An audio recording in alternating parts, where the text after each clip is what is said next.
जी सखर में बुजुर्गन के हक़ ॾियण लाइ तहफ़ुज़ ॾियण लाइ खाद खुराक जूं बुनियादी सहूलियतूं ॾियण लाइ रैली कढी वई आहे। रैली में सियासी समाजी तंज़ीमुनि सां गॾु सरकारी अमलदार भी मौजूद आहिनि। उन्हनि सां भी ॻाल्हि ॿोल कंदासीं त बिल पास थियण बावजूदि हिन वक़्त ताईं सीनियर सिटीज़न के हक़नि खां छो महरूम कयो वियो आहे। ही पूरो महीनो जेको आहे न बुज़ुर्गनि जे लाइ उनजे एतिराम में जेको आहे पूरी दुनिया में मल्हायो वेंदो आहे। त सखर जा शहरी, सखर जा वकील, सखर जा डॉक्टर, सखर जा मुख़्तलिफ़ समाजी धुरनि सां तालुक़ु रखंदड़ सियासी गैर सियासी माण्हुनि जेको आहे सो अॼु एतिरामनि जेको आहे सो बुज़ुर्गनि सां इहो ॾींहुं सेलिब्रेट कयो आहे। तव्हां ॾिसी सघो था त ज़िंदगीअ जे मुख़्तलिफ़ शोबनि सां जेके साथी दोस्त भेणियूं अमड़ियूं मायरूं सभु जेको आहे हिते गॾु थिया आहिनि ऐं उन्हनि जो सभिनी जी हिकिड़ी ख़्वाहिश आहे त बुज़ुर्गनि जो एतिराम कयो वञे।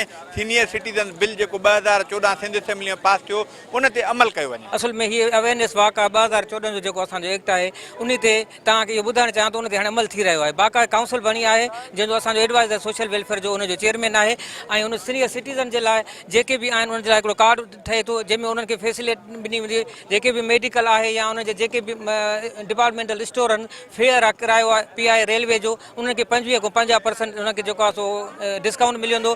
जेके तफ़री मक़ामात आहिनि जिते बि टिकट आहे उन्हनि खे जेको आहे सो फैसिलिटेट कयो वेंदो ऐं उन्हनि लाइ अलॻि काउंटर बैंकुनि ते या स्टाफनि ते उन्हनि लाइ अलॻि काउंटर मुक़ररु कया वेंदा जिते उन्हनि खे फैसिलिटी कयूं। डिस्ट्रिक्ट लेवल ते ओल्ड एज होम जेको आहे सो असां हिकिड़ो ठाहियूं था जिते उन्हनि खे जेको आहे सो उते रहायो वेंदो, उन्हनि जो बंदोबस्तु कयो वेंदो। इंशाअल्लाह उन्हनि खे जेको आहे हिन प्लेटफॉर्म तां जेको आहे सो इंसाफ़ फराहम कयो वेंदो। सखर में अॼु डिस्ट्रिक्ट एडमिनिस्ट्रेशन ऐं सोशल वेलफेयर डिपार्टमेंट ऐं सभु NGO डिस्ट्रिक्ट सपोर्ट ग्रुप जे तावन सां हिकु पुरअमन रैली कढी वई आहे। उनजो मक़सदु इहो आहे जेको 2014 में बिल पास कयो वियो आहे, 2014 खां 2020 ताईं अञा ताईं उन ते को बि अमल दरामद न थियो आहे।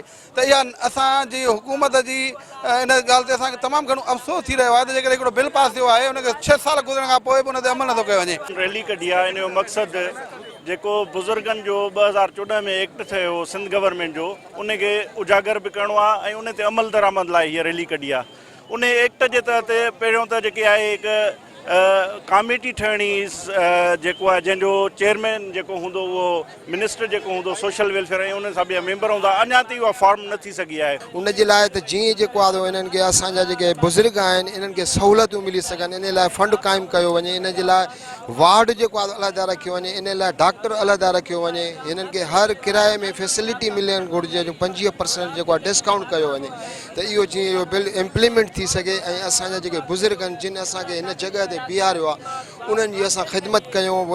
हर इंसान खे जेको आहे इहो आहे त पंहिंजे बुज़ुर्गनि जो ख़्यालु कनि ऐं उनखे हर जॻह ते इज़त ॾियनि। जो मक़सदु बि इहो ई आहे त माण्हुनि में गवर्नमेंट खां इन ज़ोर हिकिड़े प्रेशर जे अंडर तहत असां माण्हुनि खे गॾु कयो आहे त हिते जीअं हिननि खे गवर्नमेंट खे पंहिंजो जेको आइन तय कयो अथऊं उन में तरमीम करे इम्प्लीमेंट जो आहे जो सीनियर सिटीज़न असांजे हिकु पार्ट आहिनि घर जा ऐं उन्हनि जो ॿियनि मुल्कनि वांगुरु जीअं ॿियनि मुल्कनि में राइट ॾिना था वञनि तीअं असांजे सिंध में असांजे मुल्क में बि उन्हनि खे इहो राइट ॾिनो वञे। इहो उनजो हक़ आहे। जी सिंध हुकूमत पारां पास कयल 2014 में पास कयल एक्ट ते अमल न थियण ते सखर जे सियासी समाजी तोड़े मुख़्तलिफ़ धुरनि पारां जागरता वाक कई वई जिन जो चवणु हुयो त सिंध हुकूमत पारां पास कयल एक्ट तहत बुज़ुर्ग शहरिन के ट्रैवलिंग अलाउंस, सेहत अलाउंस, खाद खुराक अलाउंस समेत ॿिया जेके बुनियादी सहूलियतूं आहिनि उहे फ़राहम कयूं वञनि।